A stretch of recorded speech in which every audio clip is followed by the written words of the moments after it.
Mabilis ang tibok ng puso ni Luella Romero habang pinapanood si Hector Salazar, ang CEO ng Salazar Gasoline Corporation, habang abala sa pagtitig sa laptop nito. 2 taon na siyang sekretarya ni Hector. At sa bawat araw na magkasama sila sa loob ng malamig na opisina sa Makati, mas lalo siyang napabihag ng katahimikan at misteryo ng binata. Si Hector, sa edad na 31, ay kilala sa industriya bilang mahigpit, tahimik at hindi madaling lapitan. Pero sa mga panahong sila lang dalawa ni Luella, nakikita niya ang ibang anyo ng kanyang boss. Ang Hector na marunong ngumiti, minsan ay nagbibiro, at minsan ay parang nag-aalaga. Kahit pareho silang galing sa may kayang pamilya, pinili ni Luella na magtrabaho. Gusto niyang patunayan na kaya niyang tumayo sa sariling paa. At sa loob ng 2 taon, hindi lang trabaho ang natutunan niya, kundi kung paano magmahal ng taong halos imposibleng mahalin. Isang hapon, habang nag-aayos ng mga papel, bigla siyang nagsalita. "Sir, may gusto po sana akong sabihin." Tumaas ang kilay ni Hector, hindi tumingin sa kanya. "About the proposal?" Umiling siya. "Hindi po. About me." Sa wakas ay napalingon si Hector. Seryoso pa rin, pero may kakaibang titig sa mga mata. "Ano yun?" "Sir," huminga siya ng malalim. "I like you." Tahimik. Ang oras ay tila tumigil. Ang tanging maririnig ay ang tunog ng aircon at ang mahinang ugong ng lungsod sa labas. Hindi siya tinawanan ni Hector. Hindi rin nagalit. Tinitigan lang siya nito. Diretso, matalim, at parang may gustong sabihin pero pinipigilan. "Luella." Mahinahon itong wika. "You know, this is not right." Ngunit bago pa siya makasagot, tumalikod na ito at bumalik sa ginagawa. Lumipas sa mga araw na tila walang nangyari. Ngunit para kay Luella, lahat ay nagbago. Minsan ay sweet si Hector. Inaalok siya ng kape, kumakain silang sabay. Pero minsan naman, malamig at tila iniiwasan siya. Lalong nalito ang puso niya. Bakit minsan ang init, minsan parang wala lang. At sa gitna ng pagkalitong yon, isang bagong pangalan ang dumating sa buhay niya. Jace Salazar, ang kapatid ni Hector. Isang umaga, maagang dumating si Luella sa opisina. Pagpasok niya, abala si Hector sa isang meeting.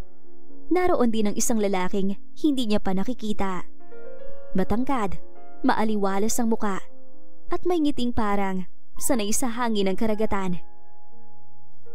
"Luella, meet my brother, Jace," sabi ni Hector. "He's just back from his shift duty." Nagkamayan sila. "Hi," bati ni Jace na may halong ngiti. "So, you're the famous Luella Romero I've been hearing about." Napakunot ang noo niya. "Famous? Sa anong dahilan?" "Hindi ko alam," sagot ni Jace sabay tawa. "Pero mukhang totoo nga matapang ka. Narinig ko yung pagtatalo niyo ni Hector kanina. You've got guts." Napatingin siya kay Hector na parang hindi natutuwa. "She's passionate. Sometimes too much." Malamig na sagot ng CEO. Ngumiti lang si Jace. "Passion isn't a bad thing, bro. That's what makes people human." Mula noon, madalas nang magpunta si Jace sa opisina. Una, para maghatid ng mga dokumento. Hanggang sa tila lagi na lang siyang may dahilan para dumaan. "Coffee?" alok ni Jace isang umaga. "Thanks, pero I already have one." "Wow, rejected agad?" Biro nito sabay kindat. "Hindi pa nga ako nagsisimula." Natawa siya kahit gusto niyang pigilan. may kung anong magaan sa presensya ni Jace. Hindi kagaya ng tensyon kapag si Hector ang kasama niya. Si Jace ay parang hangin. Madaling lapitan, masayahin, totoo. Pero sa loob-loob ni Luella, ayaw niyang magpalapit. Alam niya ang galit niya sa mga seaman dahil seaman ang ama niya. Si Fernando Romero, ama ni Luella, ay dating seaman. Isang taong haling sa alon. Ngunit lalo na sa mga tukso ng ibang pampang. Habang nasa laot, may ibang kinakasama. Hanggang sa isang araw, tuluyan ang iwan ng pamilya. Simula noon, nagkaroon ng takot si Luella sa mga lalaking kagaya ng kanyang ama. Mga lalaking laging umaalis. Mga lalaking hindi marunong manatili. Kaya nang malaman niyang seaman si Jace, parang may pader na agad na itinayo ang puso niya. Hindi mo kailangan maging mabait sa akin, Jace. Minsan ay sabi niya, hindi ako interesado sa mga lalaking kagaya mo. Napatahimik si Jace, pero imbis na umatras, ngumiti lang ito. Hindi mo pa ako kilala, Luella, pero balang araw, sana makilala mo ako bilang ako, hindi bilang trabaho ko. Habang lumilipas ang mga linggo, lalo naging komplikado ang lahat. Si Hector, tila nagsiselo sa tuwing nakikita silang magkasama ni Jace. At si Luella, lalong nalilito kung ano ba talaga ang nararamdaman niya. Isang gabi, habang nag-overtime siya, bumalik si Hector sa opisina. Tahimik na pumasok at inilapag ang folder sa mesa. Bakit di ka pa umuwi? Tanong nito. Marami pa pong tatapusin. Sagot niya. Luella. Mahina ang boses nito. Do you still feel the same? Parang natuyuan siya ng dugo. Hindi niya alam kung sasagot pa ba. Pero bago pa siya makapagsalita, biglang lumapit si Hector. Hinawakan ang kamay niya. I tried to ignore it, but I can't. Sabi nito. You make me feel things I shouldn't. Tumigil ang oras. Pero bago pa siya tuluyang magpadala, biglang bumukas ang pinto. Si Jace. Natigilan silang tatlo. Nagkatinginan. Bako yatang mali ng timing. Sabi ni Jace, may pilit ng ngiti. Agad niyang binawi ang kamay. Sir, uuwi na po ako. Tumakbo siya palabas ng opisina. Hindi makatingin sa alinman sa magkapatid. Simula noon, umiwas si Luella. Hindi na siya nagtagal sa opisina kapag tapos na ang oras. Kapag naroon si Hector, tahimik lang siya. At kapag dumarating si Jace, nagkukunwari siyang abala. Ngunit si Jace, hindi basta sumusuko. Isang gabi, nadatnan siya nito naglalakad pa uwi sa Taft Avenue. Hey! Sabi ni Jace habang inaabutan siya ng payong. Uulan, sakay na kita. Hindi na, kaya ko naman. Luella, stop running away from everything. Wika nito, seryoso na. You've been hurt, I get that. Pero wag mong hayaan na ang takot mong pumigil sa'yo na maging masaya. Tinitigan niya ito.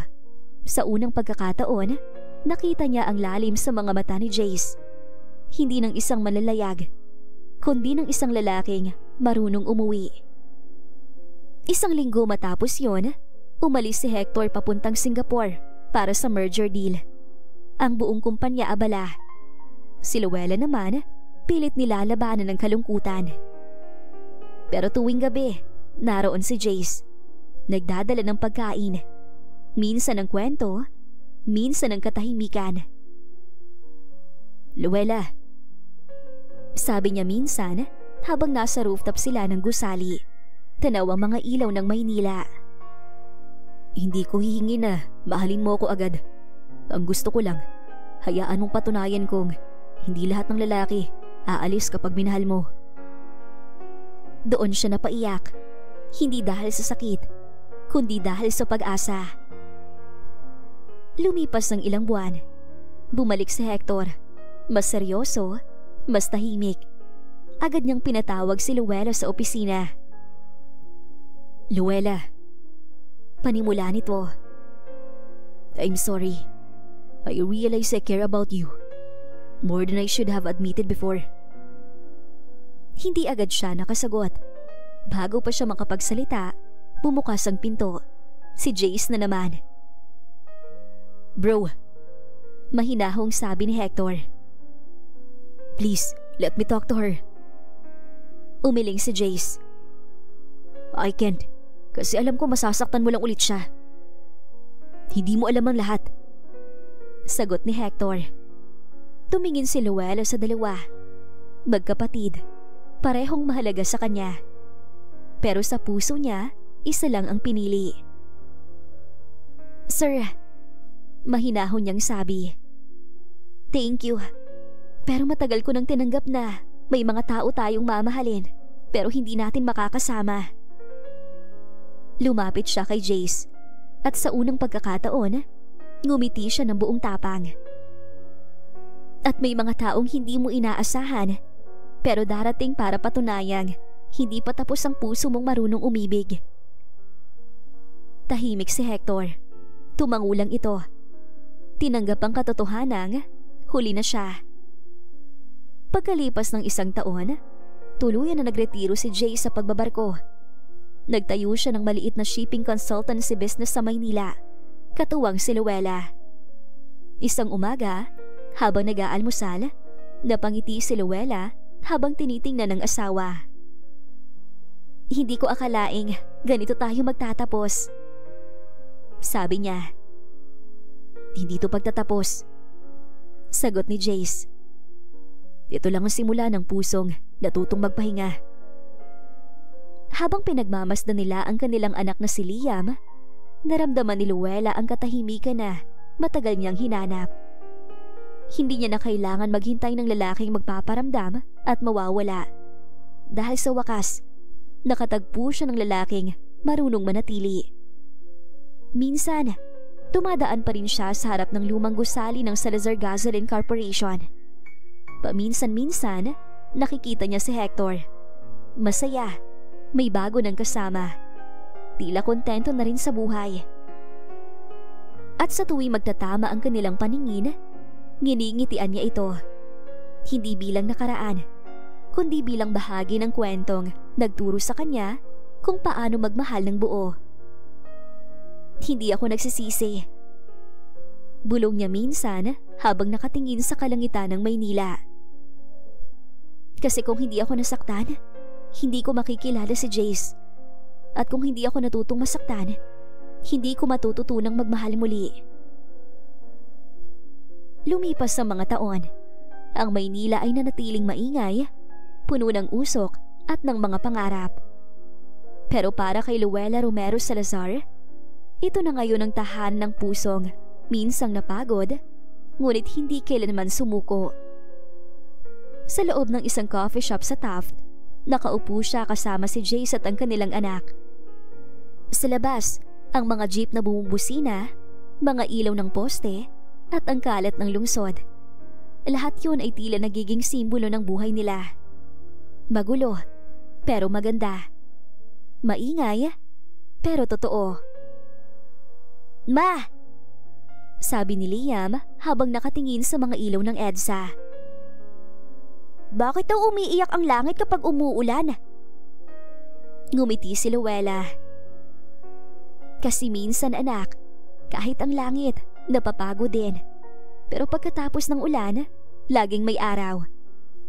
Gaya ng puso ng mga taong marunong magmahal kahit ilang ulit nang nasaktan. Niyakap siya ni Jace mula sa likod. At sa gitna ng tawanan at yakap, naramdaman niyang ganap na ang lahat. Hindi man siya ang unang minahal, pero siya ang piniling hindi iwan. Hindi man siya ang unang binigyan ng pag-asa, pero siya ang nagturo ng tunay na halaga ng pag-ibig. At sa wakas, natagpuan ni Luella ang tahan ng pusong hindi napagod umibig. Hindi kailanman namimilit ang wagas at tunay na pagmamahal. Ang pag-ibig na tunay na laan na para sa iyo ay kusang darating. At kapag ito ay dumating na, ay kaya nitong pawiin ang anumang pag-aalinlangan ng puso. Ang pagmamahal sa iyong sarili ay mahalaga para sa personal na kaligayahan. Nangangahulugan ito ng pagtanggap sa parehong mga kalakasan at kapintasan, pagyakap sa pagiging natatangi, at pagtrato sa sarili ng may kabaitan. Kapag mahal mo ang iyong sarili, inuuna mo ang pangangalaga sa sarili at nagtatakda ng malusog na mga hangganan. Ito ay nagpapahintulot sa iyo na ituloy ang mga layunin ng walang malupit na pagpuna sa sarili, na nagpapatibay ng katatagan sa harap ng mga hamon. Ang pag-ibig sa sarili ay naglilinang ng panloob na kapayapaan at kumpiyansa na nagpapahusay ng mga relasyon sa iba. Hindi ito tungkol sa pagmamataas, ngunit pagkilala sa pagpapahalaga sa sarili at pag-aalaga dito. Sa pamamagitan ng pagpapahalaga sa kung sino ka, mga kapintasan at lahat, maaari kang humantong sa isang kasiyasiyang buhay at magpapakita ng positibo sa mga nakapaligid sa iyo. Yakapin ang pagmamahal sa sarili dahil ito ang pundasyon ng isang masayang pag-iral. Ang pag-ibig ay isang pakiramdam na ginagawang mas maliwanag ang lahat. Parang sinag ng araw na nagpapainit sa puso. Ito ay malalim na nagmamalasakit sa isang tao na nais ang kanilang kaligayahan higit sa lahat. Ang pag-ibig ay matyaga, maunawain at mapagpatawad. Ito ay magkahawak kamay, nagbabahagi ng mga sekreto at sabay na tumatawa. Ang pag-ibig ay isang bono na lumalakas sa paglipas ng panahon. Ito ay pakiramdam na ligtas at pinahahalagahan sa presensya ng isang tao. Ang pag-ibig ay hindi laging madali, ngunit ito ay katumbas ng halaga. Ang mga maliliit na bagay ang mahalaga, tulad ng isang yakap kung kinakailangan o isang maalalahanin na kilos. Ang pag-ibig ay nagsasabing, nandito ako para sa iyo, nang walang salita.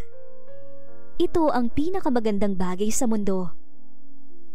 At dito na po nagwawakas ang istoryang ito. Ngunit bago tuluyang magsara ang pahina, hayaan ninyong mag-iwan ako ng isang Bible verse na magsisilbing inspirasyon sa ating lahat. Ecclesiastes 4 verse 12.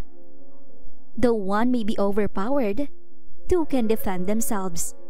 A cord of 3 strands is not quickly broken. Maraming salamat mga kakwentuhan! Huwag niyong kalimutan mag-like at subscribe at pindutin na rin ang notification bell para lagi kayong updated sa ating kwentuhan. Hanggang sa muli, paalam!